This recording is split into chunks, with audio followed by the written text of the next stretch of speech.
A very good morning to all of you. हर दिन के तरह आज भी हम सैंक्शन ड्राइंग का जो सेशन है उसको आगे बढ़ाएंगे। आई होप कि आप सभी को हमारा ड्राइंग के साथ साथ अपना ड्राइंग करने का भी घर पे स्कोप मिल रहा होगा और आप पैरेलली ड्राइंग्स को आगे बढ़ाते होंगे। आप अपना कोई इंस्टीट्यूट से दिया हुआ कोई प्लान का सैंक्शन ड्राइंग सभी लोग शायद कर रहे होंगे। हम इसीलिए पूरा स्टेप बाय स्टेप पूरा ड्राइंग स्टार्ट टू फिनिश हम सभी के सामने प्रेजेंट कर रहे हैं, क्योंकि अगर किसी का कोई ड्राइंग का एरिया में दिक्कत आता है तो वो ये क्लासेस थॉरोली फॉलो करेंगे तो मेजर प्रॉब्लम्स जो है उनका वो सॉल्व होगा। और उसके बाद तो क्वेश्चन आंसर सेशन तो रहता ही है। लास्ट में हम अपना ईमेल एड्रेस और मोबाइल नंबर इधर दे रहे हैं, जिससे आप लोग हमें व्हाट्सएप पे भी कनेक्ट कर सकते हैं या फिर ईमेल करके अपना किया हुआ जो प्रैक्टिस का ड्राइंग है वो भी हमको सेंड करके उसका क्वेरी ईमेल में पूछ सकते हैं। हमारा मोबाइल नंबर है 9836563636 और ईमेल आईडी है himanish.bhattacharya@gmail.com। आप ये मोबाइल नंबर पे व्हाट्सएप कर सकते हैं, नहीं तो ईमेल में भी क्वेरी कर सकते हैं। कॉल में शायद हम एवरी टाइम अवेलेबल नहीं होंगे, लेकिन व्हाट्सएप पे आप लोगों का कम्युनिकेशन जो भी है हो जाएगा। तो हम क्लास को आगे बढ़ाने जा रहे हैं। टाइम भी ऑलमोस्ट 11 हुआ है। हम ड्राइंग में जाते हैं।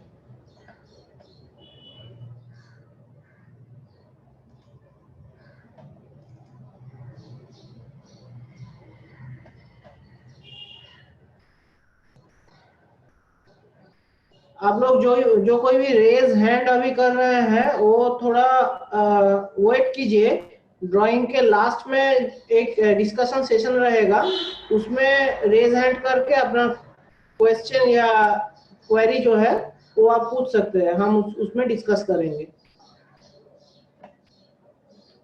Ground floor plan last day almost completion के तरफ आगे बढ़ा है और सेप्टिक टैंक हम लोग प्रोवाइड किए हैं। लास्ट डे ये भी डिस्कशन किया है कि सेप्टिक टैंक पे लाइन कैसे जाता है, कहाँ पे पीट बैठाना पड़ता है, कहाँ पे सरफेस ड्रेन बैठता है, ये सब लेके लास्ट डे हम डिस्कस किए थे और सेप्टिक टैंक का एक पोजीशनिंग भी किए थे।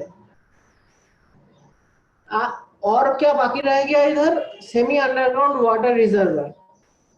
सेमी अंडरग्राउंड वाटर रिजर्वर हम रोड का ऑलमोस्ट मिडिल से एक वाटर सप्लाई लाइन ड्रॉ किए हैं। वो भी एक्चुअल पोजीशन है, वो पता करके आप जो साइड पे ड्राइंग कर रहे हैं उधर पता करके कि वाटर लाइन कहाँ से गया है, आपको एक वाटर लाइन दिखाना पड़ेगा एक्सेस रोड में से। फिर वहां से लाइन अंदर खींचना पड़ेगा। तो वाटर सप्लाई लाइन से सेमी अंडरग्राउंड वाटर रिजर्वर पे लाइन जा रहा है। लास्ट डे हम ये भी बात किए थे कि कहाँ देना है। सबसे बेटर है स्टेयर केस रूम जो है, स्टेयर कवर एरिया जो रूफ में मिलता है उसके ऊपर। स्टेयर केस रूम का रूफ जो होता है उसका हाइट बिल्डिंग में सबसे ज्यादा हाइट वाला जगह होता है। और आप ओवरहेड वाटर रिजर्वर जितना हाइट पे प्लेस करेंगे, रूफ का एकदम जस्ट नीचे वाला फ्लोर जो है, एग्जैक्ट नीचे वाला जो फ्लोर है, यहाँ पे फर्स्ट फ्लोर पकड़ लीजिए, 2 स्टोरी बिल्डिंग है, वहां पे वाटर का प्रेशर उतना ज्यादा रहेगा ओवरहेड वाटर टैंक से। तो इधर स्टेयरकेस ब्लॉक है, यहाँ पे हम वाटर टैंक प्लेस कर रहे हैं।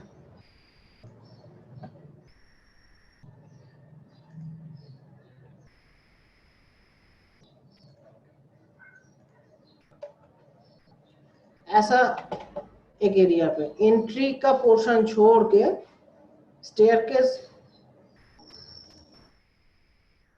का नियरेस्ट वाला एक्चुअली जो बाउंड्री वॉल बनेगा, अगर 1.2 मीटर डायमेंशन जहां पे ओपन स्पेस है वहां पे वाटर टैंक प्रोवाइड करते हैं और उसका भी डायमेंशन 1.2 मीटर रहा विड्थ, तो क्या करना पड़ेगा, बाउंड्री वॉल के पहले ये वाटर टैंक हम लोगों को कंस्ट्रक्शन कर देना पड़ेगा और उसका ही ऊपर से बाउंड्री वॉल का जो वॉल का लाइन है वो चला जाएगा, यहाँ पे हम जो दिखाए हैं वो। और अगर एग्जिस्टिंग बाउंड्री वॉल रहेगा तो बेटर है वाटर टैंक को और भी बाउंड्री वॉल छोड़ के बैठाना, नहीं तो उस पोर्शन का बाउंड्री वॉल को पार्शियली डेमोलिश करके पहले वाटर टैंक सॉइल डिगिंग के बाद वही टैंक का जो साइड वॉल है उसको बाउंड्री वॉल के साथ ऊपर उठा के फिनिश कर देना। हम ये स्टेयरकेस ब्लॉक के नियर बाई एरिया में सेमी अंडरग्राउंड वाटर रिजर्वर रखने की कोशिश की है। वाटर लाइन जो है वो फिर इधर आएगा, मेन ड्रेन को थोड़ा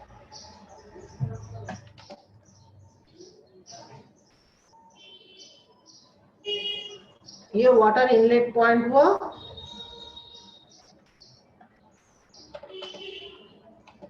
सेमी अंडरग्राउंड वाटर रिजर्वर के लिए ये लाइन। तो हम क्या क्या प्रोवाइड किए ग्राउंड फ्लोर प्लान पे, हम फिर से एक बार रिव्यू कर रहे हैं। साइट जो है, मेन साइट का डायमेंशन दिए हैं, चारों तरफ का डायमेंशन देना पड़ेगा, हम इधर दो तरफ का देके रखे थे और ये डायमेंशन नॉर्मली हमको जहां से ये डायमेंशन मिलता है, मतलब डीडी या दलील में से, वहां पे फीट इंच का यूनिट में साइट का डायमेंशन रहता है। तो हम मेट्रिक में ड्राइंग कर रहे हैं, लेकिन ये जो साइट का डायमेंशन है वो मेनली डी का जो साइट प्लान है वहां से ले रहे हैं बोल के, ये जो चारों तरफ का डायमेंशन साइट का रहेगा, मतलब साइट का बाउंड्री का जो डायमेंशन रहेगा उसमें मेट्रिक और फीट इंच दो स्केल ही मेंशन करेंगे। कैसे होगा,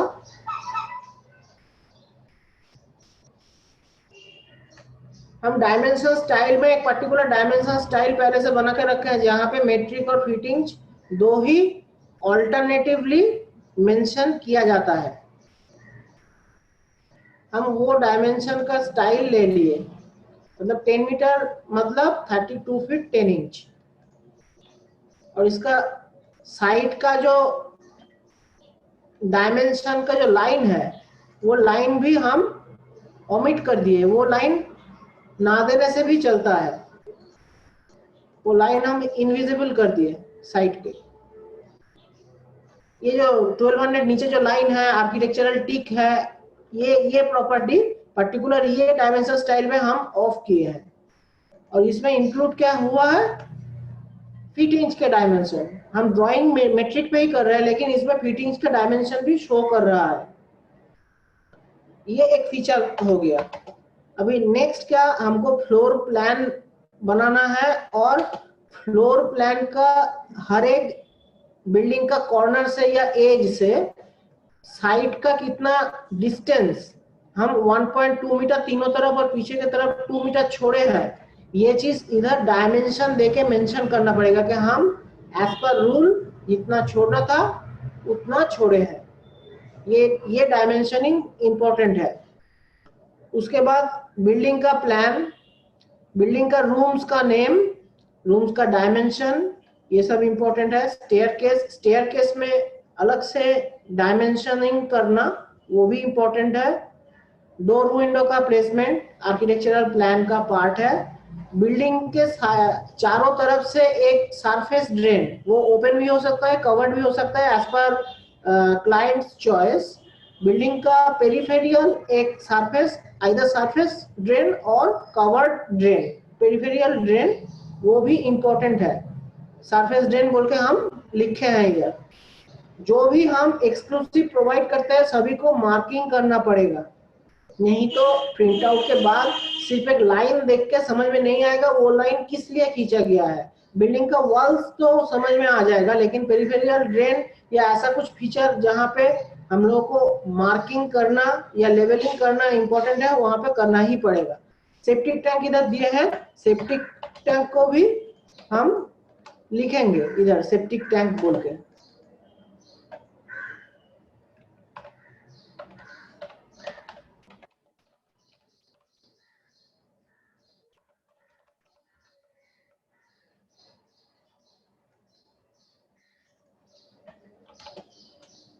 सेप्टिक टैंक का डायमेंशन जो है वो अलग से सेप्टिक टैंक का detail drawing main drawing sheet में रहेगा, वहां से इसका डिटेल डायमेंशन है वो दिख जाएगा।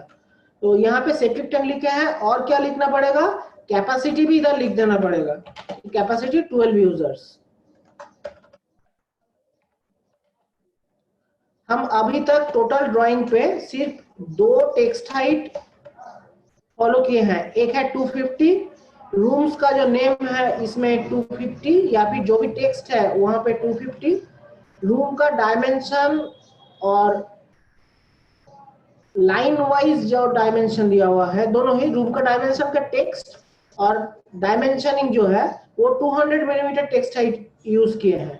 और फ्लोर प्लान का जो हेडिंग है, ये हेडिंग हम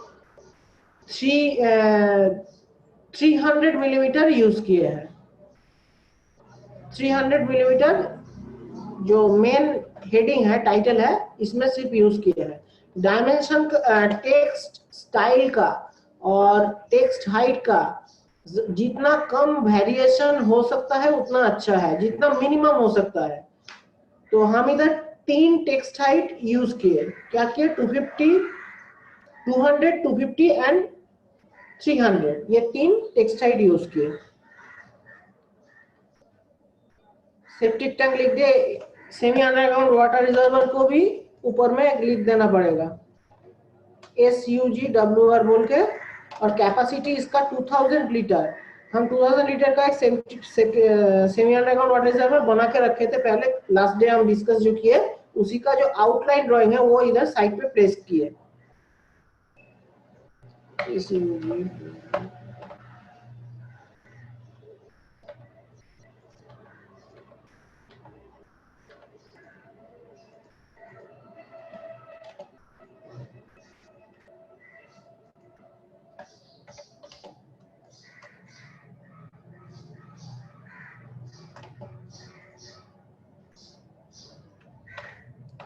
कैपेसिटी 2000 लीटर ऐसे लिख दिए। फ्लोर प्लान्स को सही तरह से प्रेजेंट किए, और एक्चुअली हम ये बीम कॉलम स्ट्रक्चर में फ्लोर प्लान होगा ये पकड़ के ही ड्राइंग किए हैं, क्योंकि अभी तो लोड बियरिंग वॉल बहुत कम जगह पे यूज होता है, क्योंकि ये थोड़ा आपका कॉस्ट इफेक्टिव नहीं होता है। फर्स्टली क्योंकि ब्रिक्स का प्राइस बहुत ज्यादा है, सीमेंट का प्राइस ज्यादा है, तो लोड बियरिंग वॉल्स में क्वांटिटी ऑफ ब्रिक्स ज्यादा लगता है, सीमेंट भी ज्यादा यूज होता है, उसका फाउंडेशन में बहुत सारा एक्स्ट्रा बिल्डिंग मटेरियल्स लग जाता है लोड बियरिंग वॉल के लिए। क्योंकि आप लोगों को पता है कि स्ट्रिप फाउंडेशन या स्टेप फाउंडेशन, ये सब फाउंडेशन में जमीन के नीचे भी बहुत सारा ब्रिक वर्क करना पड़ता है एक लोड बियरिंग वॉल के लिए। और क्या है, एरिया बहुत छोटा हो जाता है, वॉल्स में मेजर एरिया चला जाता है, जिसका साइड का साइज बहुत कम होगा, उसका लोड बियरिंग वॉल का बिल्डिंग बने तो इंटरनली इफेक्टिव रूम का जो एरिया है, मतलब विदाउट वॉल थिकनेस, वो बहुत कम हो जाता है। ये सब रीजन के लिए लोड बियरिंग वॉल अभी धीरे धीरे कम हो रहा है। लोड बियरिंग वॉल का पॉजिटिव साइड्स भी है, लोड बियरिंग वॉल का पॉजिटिव साइड्स है कि ये पार्शियली एयर कंडीशन होता है, मतलब आपको समर में जो है बिल्डिंग के अंदर रूम्स का टेम्परेचर जो है आउटसाइड से डिफरेंस आपको समझ में आएगा कि हाँ आउटसाइड में ज्यादा हॉट एंड ह्यूमिड है, इनसाइड पे कंपैरेटिवली कूल है। और विंटर में भी रिवर्स इफेक्ट होता है, आउटसाइड में बहुत ज्यादा ठंडी पड़ा तो भी इनसाइड कंपैरेटिवली नॉर्मल है। और एडवांटेज भी बहुत सारा है, जैसे कि लोड बियरिंग वाले जो हम बोले अभी तक कि एरिया कम हो जाता है रूम्स का, ब्रिक्स और सीमेंट्स ज्यादा लगता है, बहुत ज्यादा जितना हाइट आप बिल्डिंग का करना चाहेंगे उतना ही थिक वॉल्स करना पड़ेगा फ्रॉम द ग्राउंड फ्लोर। और टर्माइट्स टर्माइट्स और इंसेक्ट्स जो है वो लोड बियरिंग वॉल्स का बिल्डिंग में ज्यादा इफेक्ट करता है, क्योंकि लोड बियरिंग वॉल पे डैम्पनेस होने का पॉसिबिलिटी ज्यादा होता है। हम इधर अभी कॉलम को प्लेस करेंगे। अभी हम लोग तो एज ए आर्किटेक्ट और आर्किटेक्चरल ड्राफ्ट्समैन काम कर रहे हैं, तो इसमें स्ट्रक्चरल पोर्शन जो है वो भी हम लोगों को थोड़ा बहुत आइडिया लगाना पड़ेगा। मतलब काम करते करते हम लोगों को ये सब थंब रूल्स का आइडिया हो जाएगा। जैसे कि हम एक बोल रहे हैं 2 स्टोरेज बिल्डिंग के लिए कॉलम साइज जो है 250 बाई 250 और 250 बाई 300 ऐसा कॉलम साइज देने से चल जाता है, अगर ग्रिड्स रेगुलर हो, बहुत ज्यादा डिस्टेंस पे कॉलम ना बैठाना पड़े, रेगुलर डिस्टेंस पे हो। रेगुलर डिस्टेंस मतलब आप पकड़ सकते हैं maximum 6 metre to 7 metre column to column distance होगा, मैक्सिमम 7 मीटर पकड़ सकते हैं। तो उसमें 250 बाई 250 का कॉलम साइज या फिर 250 बाई 300 का कॉलम साइज में काम चलता है। तो हम एक काम करते हैं, इधर कॉलम लेआउट कर लेते हैं। और उससे पहले एक बात बोल रखते हैं, बता देते हैं कि साइट के ये पेरिफेरियल साइड में हम जो जो इंफॉर्मेशन दिए, जैसे कि site septic tank, semi underground water reservoir, inspection chamber और पीट for the septic tank, plinth height पे जाने के लिए अलग से स्टेप्स ये डिजाइन के लिए किए हैं। दूसरा डिजाइन में दूसरा हो सकता है, बिल्डिंग के अंदर से भी हो सकता है, लेकिन हाइट मेंशन करना ये भी इंपॉर्टेंट है। साइट में पेरिफेरियल ड्रेनेज, बाउंड्री वॉल, ये सब इंपॉर्टेंट है। और एक चीज इंपॉर्टेंट है जो अभी हम लोगों को कैलकुलेशन हम लोग नहीं कर सकेंगे, टोटल फ्लोर प्लान्स बनने के बाद उसका एरिया कैलकुलेट होने के बाद हम लोग दे सकेंगे, वो है मैंडेटरी ग्रीन एरिया।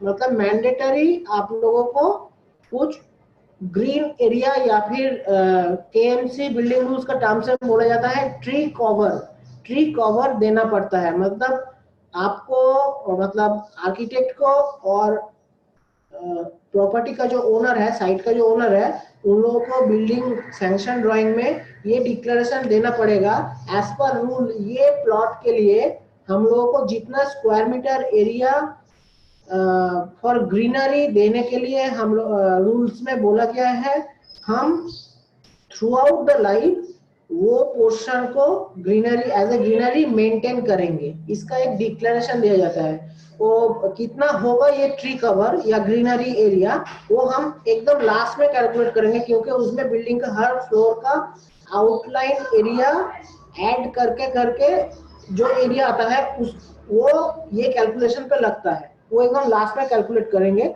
हम सोच के रखे हैं कि पीछे ये जो साइड हम 2 मीटर का एरिया हम देख रहे हैं, इधर कहीं पे वो मैंडेटरी ट्री कवर जो है वो देंगे।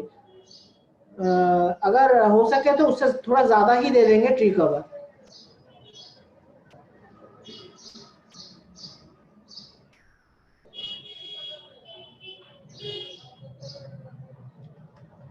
कॉलम ड्रॉ कर लेते हैं।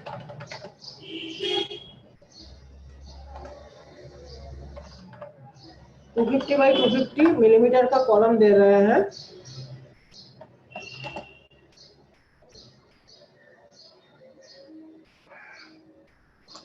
अगर इसमें दूसरा कोई कॉलम साइजेस का जरूरत होगा तो हम लोग नॉर्मली क्या करते हैं, स्ट्रक्चरल पार्ट छोटा छोटा बिल्डिंग में G+1 G+2 ये सब बिल्डिंग में हम लोग एज पर एक्सपीरियंस हम लोगों को आइडिया हो जाता है क्या होता है, लेकिन फाइनली किसी स्ट्रक्चरल इंजीनियर से चेक करा लेना अच्छा है।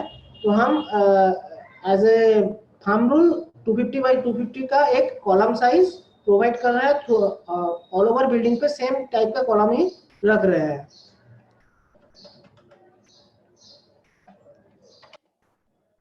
हम इधर एक ब्लॉक क्रिएट कर रहे हैं कॉलम का, सेंटर लाइन देके। सेंटर लाइन इसलिए दे रहे हैं कि बाद में ये कॉलम लेके हम लोगों को ग्रिड मार्किंग में आसानी होगा।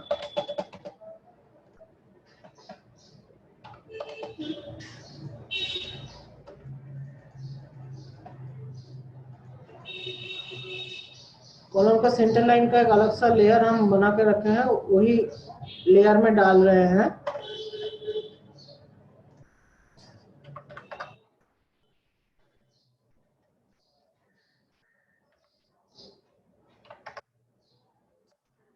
लाइन टाइप चेन डॉटेड दिया और उसका स्केलिंग किया ताकि नजर में आए।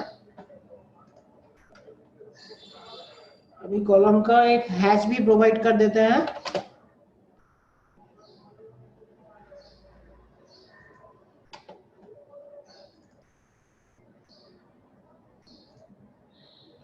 कंक्रीट का हैच यूज कर सकते हैं या फिर सैंड का। हम सैंड का यूज करते हैं क्योंकि एक्चुअली कंक्रीट का हैच होना चाहिए, लेकिन ऑटोकैड में कभी कभी कंक्रीट हैच जो है डिफरेंट केसेस में हम लोग देखे हैं कि कंक्रीट का हैच प्रॉपरली कैट पे सब जगह कॉपी करके करके करने से आता नहीं है, थोड़ा डिस्टॉर्टेड हो जाता है। इसलिए कॉलम का एक ब्लॉक जो बना के रखा है, जो थ्रू आउट द ड्राइंग हम लोग का यूज होगा, उसमें हम सैंड का हैच यूज कर रहे हैं।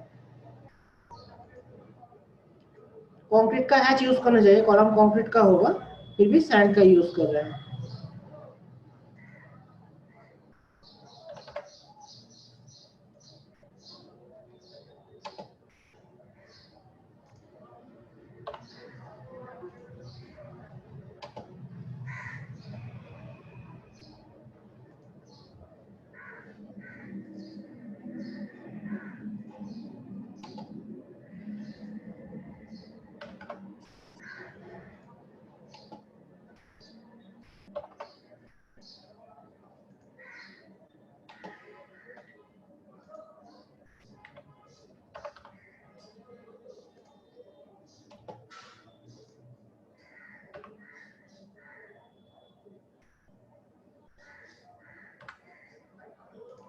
हम प्रीव्यू, हाँ ये ठीक रहा। हम प्रीव्यू देके देख रहे हैं स्केलिंग कितना हो रहा है।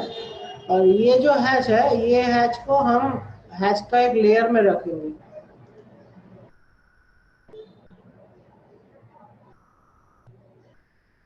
हैच 0.09 ऐसा एक लेयर, कोई भी लेयर आप लोग यूज कर सकते हैं, लेकिन लेयर यूज करके ही वो काम करना है।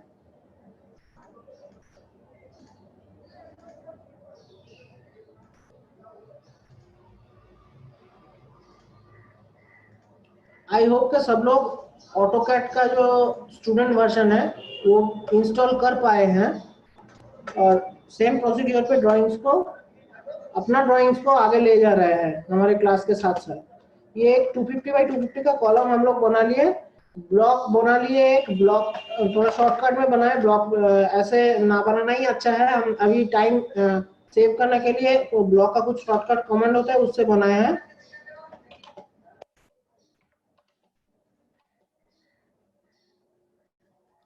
पहले तो कॉर्नर्स में कॉलम प्लेसमेंट होगा ही।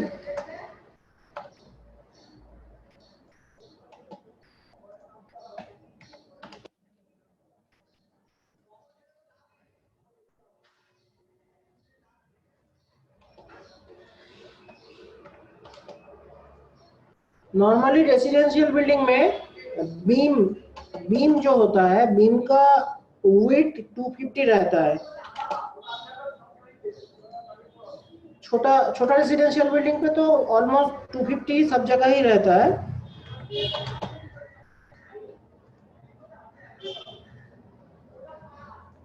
वाई 250, ये भी क्वेश्चन आ सकता है किसी का मन में कि वाई 250। एक्चुअली 250 रहना पड़ता है। देखिए आप इधर वॉल 200 है और बीम हम बोल रहे हैं 250 होगा, तो जैसे कि फ्लोर के सीलिंग के तरफ आप नीचे से देखेंगे तो ऐसा एक ऑफसेट लाइन दिखेगा। ये दिखने में अच्छा नहीं लगता है, कभी कभी रूम्स में फॉल सीलिंग भी हो जाता है, ये कवर्ड हो जाता है, वो क्लाइंट के चॉइस के ऊपर है। लेकिन मिनिमम 250 बीम का वेट देना ही पड़ता है, क्योंकि उसका अंदर का जो रीइंफोर्समेंट या फिर आरसीसी का जो रिबार का डिस्ट्रीब्यूशन है, 250 से कम होने से क्या होता है, वो रिवर का डिस्ट्रीब्यूशन प्रॉपरली टाई किया जाना टफ रहता है। और कंक्रीटिंग के टाइम पे भी कभी कभी थोड़ा डेंस रिवर पोजीशन रहा तो जो कोर्स एग्रीगेट है, मतलब स्टोन चिप्स जो है, वो कभी कभी दो रॉड का इंटरनल जो गैप है वो अगर बहुत कम हो गया तो उधर पे क्या होता है, ऑब्स्ट्रक्ट हो जाता है और through out the beam concreting अच्छे से नहीं होता है। इसलिए 250 एक स्टैंडर्ड विड्थ है बीम का। और कॉलम का डायमेंशन भी इसलिए मिनिमम 250 रहना पड़ेगा इन द शॉर्टर साइड। हम चारों तरफ कॉलम प्रोवाइड किए हैं, बैल्कनी के तरफ एकदम कॉर्नर पे कॉलम प्रोवाइड अभी नहीं किए हैं। देखते हैं अगर हो जाता है ऐसे तो अच्छा है, नहीं तो करना पड़ेगा। बैल्कनी अगर पूरा ओपन रहा तो उसका व्यू थोड़ा अच्छा मिलता है, रादर देन ये कॉलम कॉर्नर पे आ गया तो बैल्कनी जैसे दो पार्ट में स्प्लिट हो जाएगा जब आप अंदर में बैल्कनी पे खड़ा होंगे। और अगर ये कॉर्नर पूरा क्लीन रहेगा तो इसका व्यू थोड़ा अलग हो जाता है।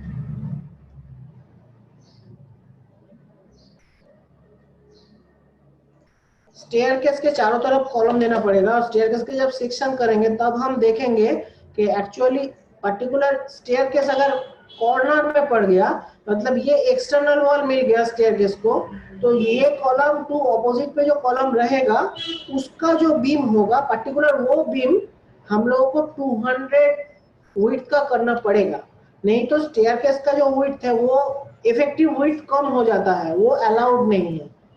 इसलिए पर्टिकुलर ये बीम का जो विड्थ है वो हम लोग को 200 करना पड़ता है।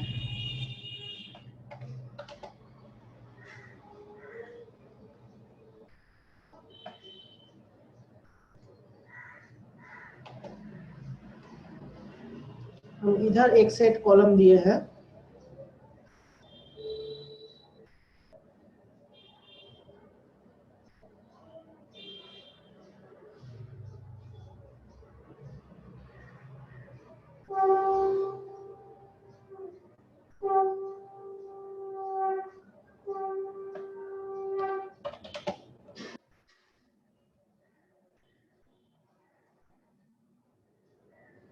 फोर 4.9 मीटर, ठीक है।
हम जो जो मैटर सोच के ये कॉलम प्लेसमेंट कर रहे हैं अभी सभी के पास ये क्लियर नहीं होगा। तो हम फर्दर जब एक बीम का भी लेआउट करेंगे तब शायद थोड़ा थोड़ा क्लियर होगा। हमारा अभी मतलब थिंकिंग में ये डिस्ट्रीब्यूशन आ रहा है, हम ये किए। हो सकता है कि सिमिलर और भी लेआउट हो सकता है, नहीं होगा सिमिलर और भी बीम कॉलम लेआउट हो सकता है। लोग सोचने पे अलग तरह का भी कर सकते हैं, देखना पड़ेगा कौन सा ज़्यादा इफेक्टिव होता है। वो भी कुछ कुछ इंडिविजुअल चॉइस के ऊपर भी रहता है।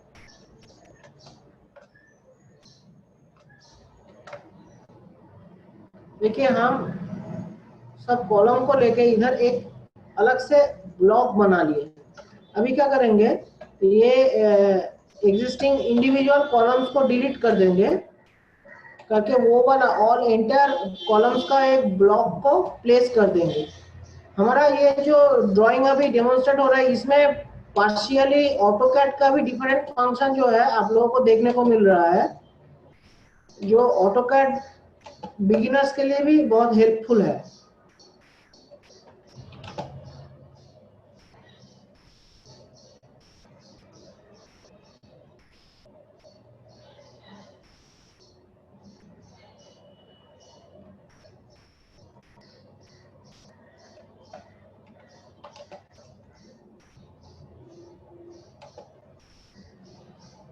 अभी हम क्या करते हैं, एक बीम का लेआउट ये कॉलम लेआउट के ऊपर बनाते हैं। तो हम क्या करते हैं कि उसका एक अलग सा ब्लॉक बना लेते हैं बीम्स का, हमें आसानी होता है। ये भी हो सकता है कि आप लोगों को ब्लॉक्स बनाने का जरूरत नहीं पड़े, आप लोग दूसरा कोई सेटअप पे कंफर्टेबल हो। ऑटोकैड में ड्राइंग जल्दी करना है और एररलेस करना है। आपका खुद का स्टाइल बन जाएगा जब आप रेगुलर बेसिस पे ऑटोकैड में ड्राइंग करने लगेंगे, तो आपका खुद का स्टाइल बन जाएगा कैसे करने से ड्राइंग एररलेस होता है और काम जल्दी होता है।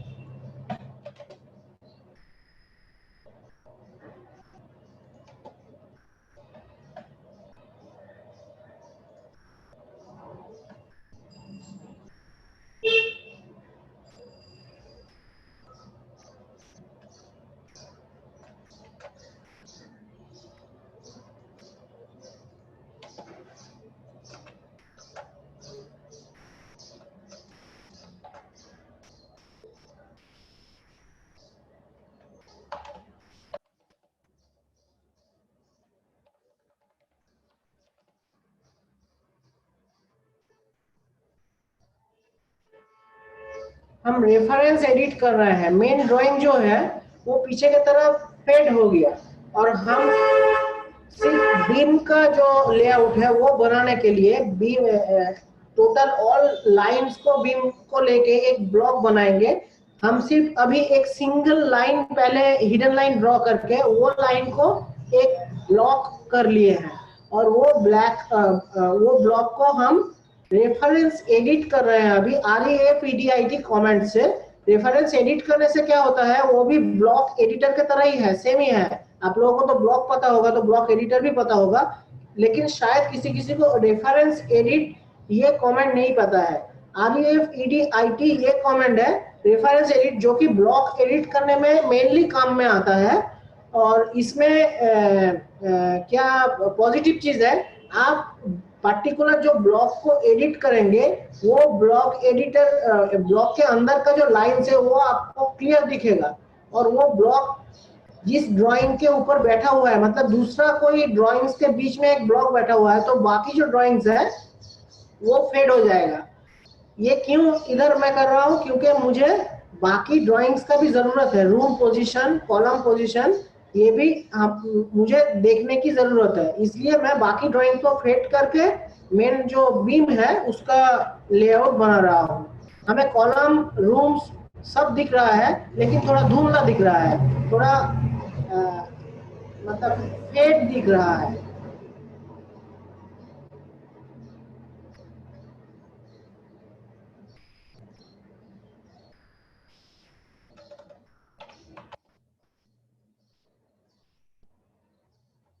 हम पहले कॉलम टू कॉलम लाइंस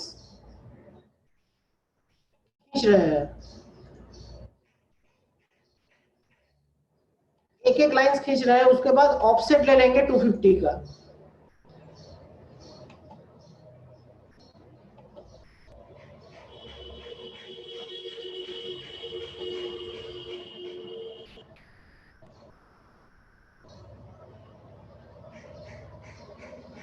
सिर्फ स्टेयरकेस का ये एक्सटर्नल वॉल जहाँ पे फ्लाइट जा रहा है, यहाँ पे ऑफसेट होगा 200 का, क्योंकि स्टेयरकेस का विड्थ जो है ये 200 ऑफसेट नहीं होने से स्टेयरकेस का विड्थ, इफेक्टिव विड्थ जो है कम हो जाएगा।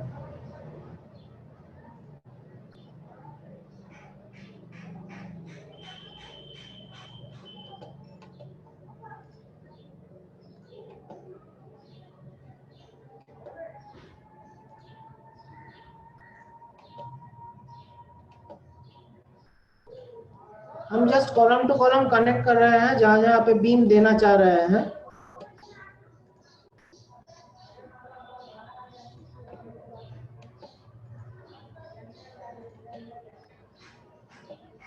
बीम आप लोग कोशिश करेंगे ऐसे प्रोवाइड करेंगे किसी रूम का मिडिल में से बीम ना जाए, रूम को क्लियरेंस मिले बीम से। कभी कभी ये पॉसिबल नहीं होता है, लेकिन जितना पॉसिबल होगा उतना अच्छा है।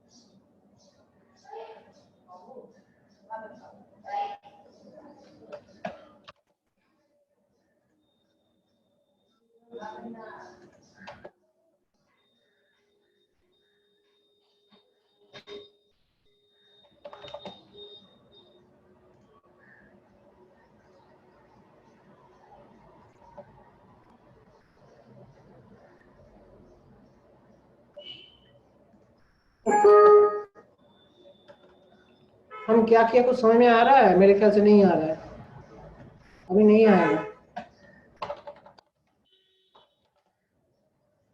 और 1-2 मिनट वेट कर लीजिए सब लोग, समझ में आ जाएगा क्या हो रहा है।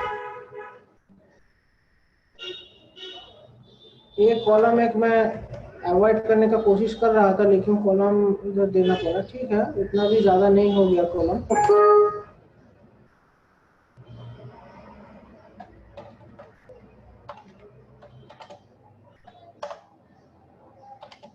ऑफसेट कर रहे हैं सब, जो बीम सिंगल लाइन पे ड्रॉ किए हैं उसको ऑफसेट दे रहे हैं अभी।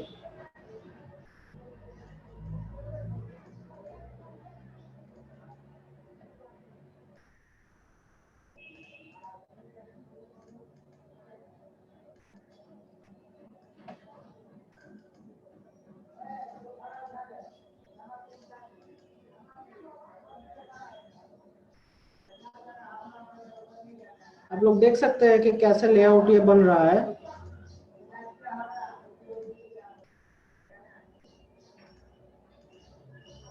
हर वक्त ये जरूरी नहीं है कि हर बीम का दोनों एंड पे ही कॉलम रहे, लेकिन ये जरूरी है कि अगर कोई किसी बीम का दो एंड पे ही कॉलम नहीं रहा तो वो बीम दूसरा जो बीम के ऊपर जाके गिर रहा है उसका दोनों एंड पे कॉलम हो। हम क्या बोले उसका मतलब बताते हैं। ये एक बीम लेआउट फ्लोर प्लान के ऊपर ही ड्रॉ कर लिए। अभी इसको कॉपी कर लेते हैं बाहर, जहां पे कॉलम का ब्लॉक को हम कॉपी करके पहले से रखे हैं। ये हम एक बीम कॉलम लेआउट रेडी किए हैं। इधर देखिए, हम बैल्कनी में कॉलम अवॉइड करने के लिए, ये पोर्शन में बैल्कनी है, बैल्कनी में कॉलम अवॉइड करने के लिए हम एक हैंगिंग स्लैब दिए हैं। मेन बीम जो है, मेन बीम जा रहा है इधर एक बैल्कनी का जो वॉल है वहां से, और ये इधर पे भी साइड पे बैल्कनी रूम का जो वॉल है वहां से जा रहा है। हम फ्लोर प्लान पे जाके भी फिर से बोल रहे हैं। अभी देखिए, ये बीम का पर्टिकुलर, ये हॉरिजॉन्टल बीम का लेफ्ट में कॉलम है, राइट में कॉलम नहीं है। राइट में कॉलम ना होने से भी चलेगा, लेकिन ये बीम जो बीम के ऊपर आके गिरा, ये जो वर्टिकल कॉलम पे आके बीम पे आके ये बीम रेस्ट किया है, गिरा है, उसका दोनों साइड पे कॉलम रहना ही पड़ेगा, नहीं तो लोड डिस्ट्रीब्यूशन अच्छे से नहीं हो पाएगा, बीम टूट सकता है। सिमिलर इधर भी एक एरिया है, देखिए ये बीम का ये पोर्शन में कॉलम नहीं है, लेकिन ये बीम जिस बीम के ऊपर आके गिरा है उसका दोनों साइड पे कॉलम है, तो ये जरूरी है। मैं ये लेआउट इधर ऐसे किया हूं, आप लोग देख सकते हैं कि मेजर वॉल जो है वॉल के ऊपर से ही बीम गया है।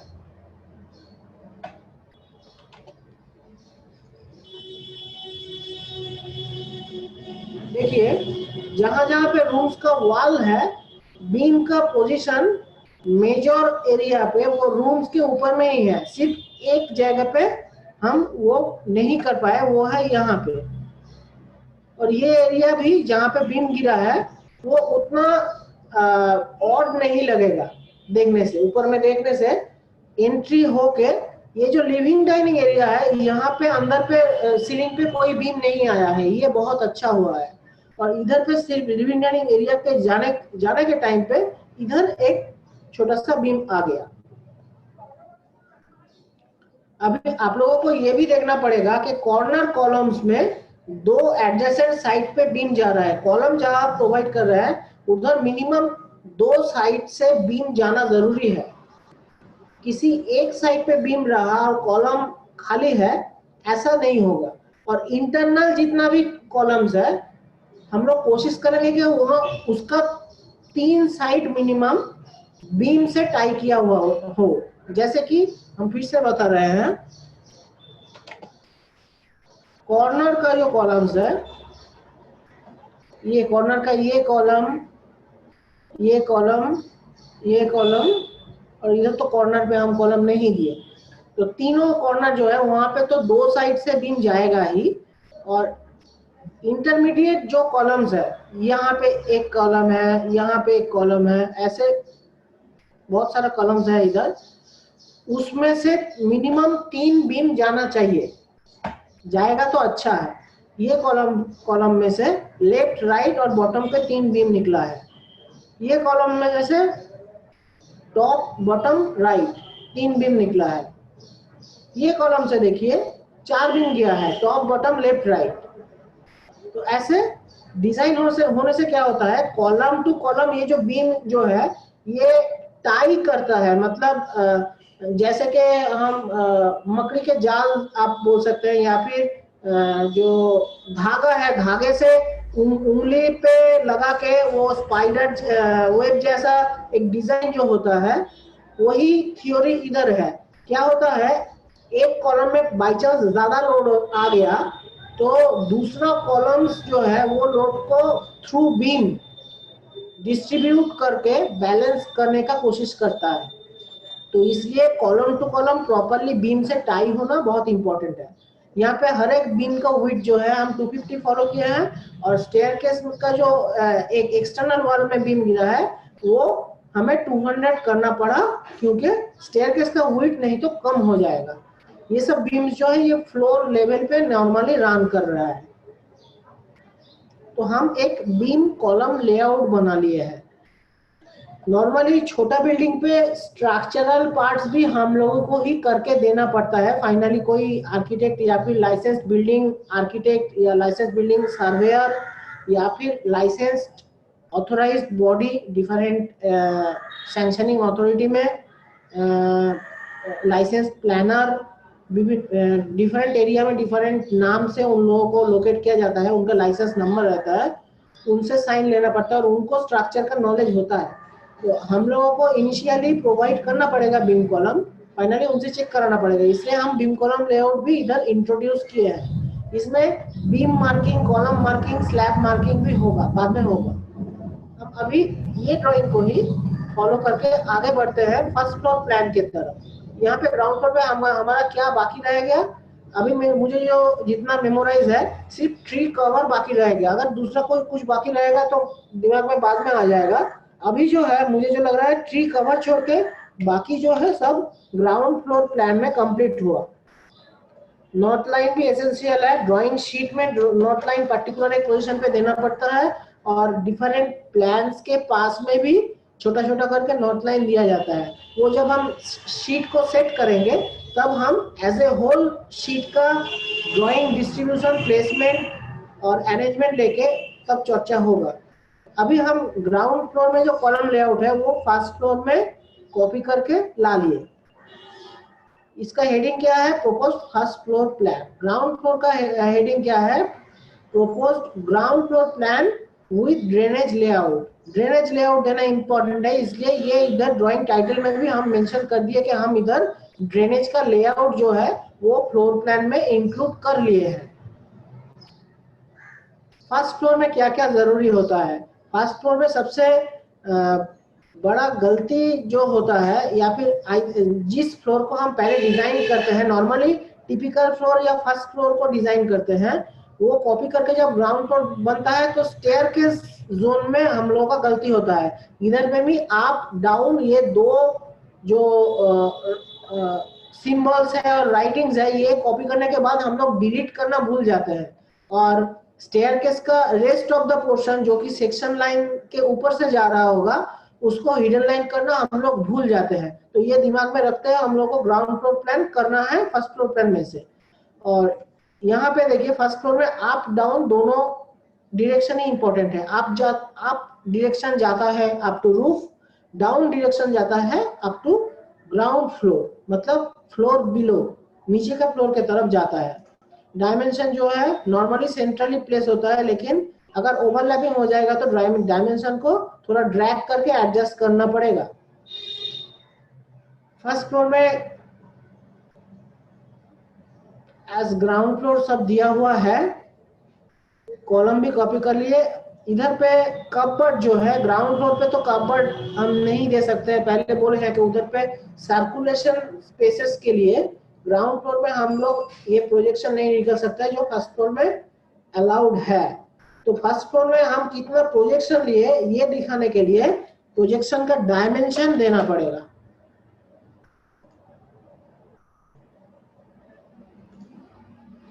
डायमेंशन लेयर पर रखेंगे। ग्राउंड फ्लोर पर क्या लेयर फॉलो किया है, मैच प्रॉपर्टी कर लेते हैं।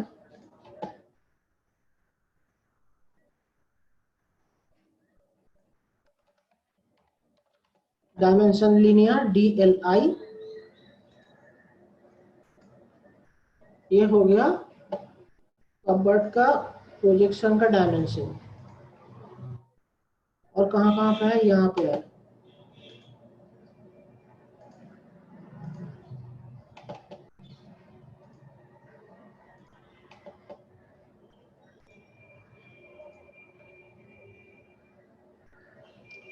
ये हो गया फर्स्ट फ्लोर प्लान अपना। हम एक रेक्टेंगुलर ब्लॉक बना लेते हैं। उसमें क्या होगा, ड्राइंग का पोजीशनिंग जो है बाद में मूव वगैरह करने में थोड़ा इजी रहेगा। एक रेक्टेंगल में घेर लेते हैं।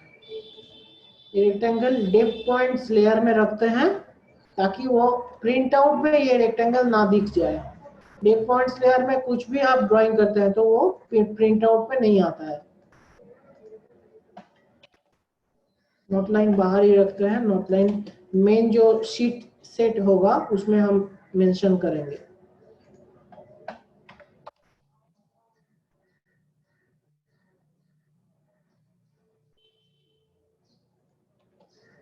Ground floor plan, first floor plan हो गया। टाइम खत्म होने लगा है। नेक्स्ट डे हम क्या करेंगे, फर्स्ट फ्लोर प्लान को कॉपी करके रूफ प्लान करेंगे, और रूफ प्लान पे कहाँ पे क्या डायमेंशनिंग और क्या नोटेशन जरूरी होता है वो देख लेंगे। उसके बाद हम चले जाएंगे एलिवेशन, फ्रंट एलिवेशन और थ्रू सेक्शन में। सेक्शन लाइंस भी फ्लोर प्लान पे कहाँ कैसे प्रोवाइड किया जाता है एज पर सैंक्शन ड्राइंग, वो भी देखना पड़ेगा। Section line Manish, 10 minutes remaining. yes I know sir, thank you, yes। ठीक है, हम फिर आज ड्राइंग सेशन यहाँ पे पॉज करते हैं और डिस्कशन सेशन में चले जाते हैं। आप लोग थोड़ा रेज हैंड ऑप्शन पे क्लिक कीजिएगा, जिनका जो क्वेरी रहेगा हम उनका वॉइस जो है अनम्यूट करके उनसे क्वेरी पूछेंगे। भूमिका, হ্যাঁ স্যার, বলছি আপনি ফার্স্ট ফ্লোরে যে কাবার্ডের মধ্যে যে কলামটা পড়েছে ওটার জন্য কি কাবার্ডে কোনো প্রবলেম হবে? Just a minute. इनका क्वेरी है कि फर्स्ट फ्लोर में कबर्ड के अंदर जो कॉलम गिरा है इसके लिए कुछ प्रॉब्लम अराइज होगा या नहीं। ठीक है, हम देखते हैं, फिर से एक बार ड्राइंग में जाते हैं। हाँ, इधर पे एक्चुअली हम लोग को क्या करना पड़ेगा, ये कबर्ड के अंदर से कॉलम तो हट नहीं सकता है। हम लोग क्या करेंगे, ये वॉल जो है इधर 250 का कर देंगे। ओके, इफेक्टिव विड्थ जो है, रेडियस कम ले लिया, minute.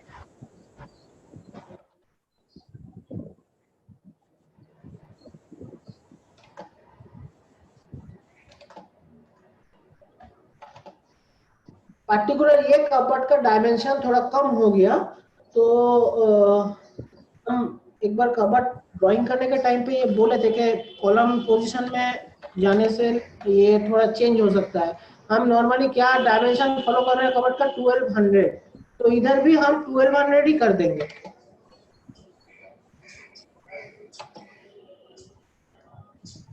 From the column, question बहुत अच्छा पूछे। 1200 तो क्या होगा, दो कबर्ड में ही सेम डायमेंशन रहेगा और ऑब्स्ट्रक्शन भी नहीं रहेगा। इसके हिसाब से क्या होगा, हम लोग का फर्स्ट फ्लोर लेवल पे जहाँ पे कबर्ड का प्रोजेक्शन दिखाए हैं वहां पे चेंज आएगा। ड्राइंग करने के टाइम पे ये बहुत इंपॉर्टेंट है, सब ड्राइंग जो है इंटरलिंक्ड है। तो हम किसी भी फ्लोर पे या प्लान पे या एलिवेशन पे जो भी चेंजेस करता है वो नेक्स्ट रिलेटेड ड्राइंग पे रिफ्लेक्ट हो रहा है या नहीं, हम लोग को देखना पड़ता है, क्योंकि यहीं से गलतियां शुरू हो जाती है। यहाँ पे भी विंडो पोजीशन पे शिफ्ट हो गया और जो हिडन लाइन सीपी अबव दिया था वो भी थोड़ा एक्सटेंडेड हो गया। विंडो पोजीशन क्यों शिफ्ट करना पड़ा, क्योंकि बिल्डिंग का जो एलिवेशन है चारों तरफ का, उसमें तो विंडोज जो है एक के ऊपर एक ही दिखने में अच्छा लगता है। यहाँ पे मैंडेटरी नहीं था विंडो शिफ्ट, क्योंकि ये जो कबर्ड है ये ऊपर का फ्लोर में है, नीचे का फ्लोर में कबर्ड नहीं है। विंडो जैसे पहले प्लेस था रह सकता था, लेकिन हम क्यों किए, क्योंकि ऊपर का जो विंडो है उसका लाइन हम लोगों को नीचे भी फॉलो करना पड़ेगा, तभी बिल्डिंग का एलिवेशन देखने में अच्छा लगेगा। ये रियर साइड एलिवेशन की बात कर रहे हैं, पीछे का साइड का elevation.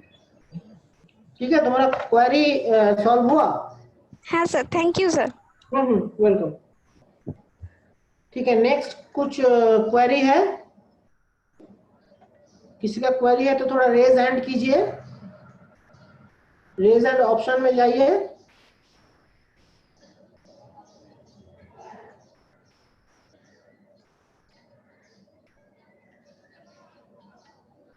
Any doubts, any query, any question? Kindly raise your hand. Not in screen, in app there is a raise hand option, please click on that. Yes, Govardhan Lal. Yes sir.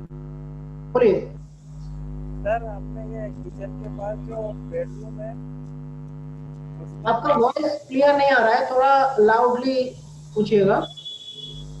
Sir मैं ये कह रहा हूँ, अपने kitchen के पास। हाँ hello sir. बोलिए। Sir, हमने किचन के पास जो बेडरूम है किचन उसमें के पास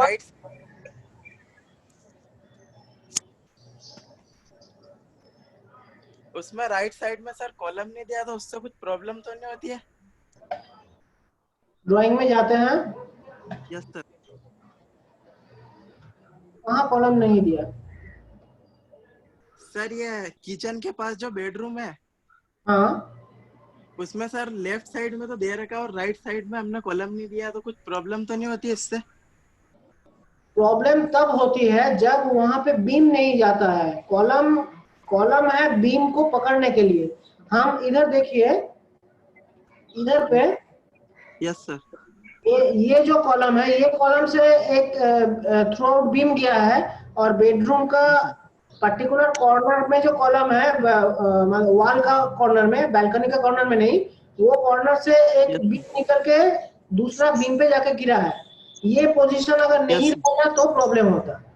हम इधर पे ये पोजीशन दे पाए हैं, इसलिए अभी प्रॉब्लम नहीं है। Okay sir, thank you sir. Thank you.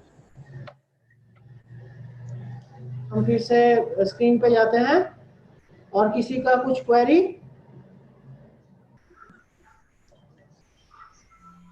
Anybody have any query?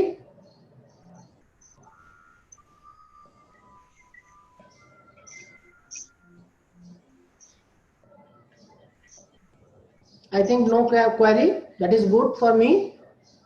तो आज का सेशन हम इधर ही खत्म करते हैं और next day probably same time पे हम फिर से मिलेंगे।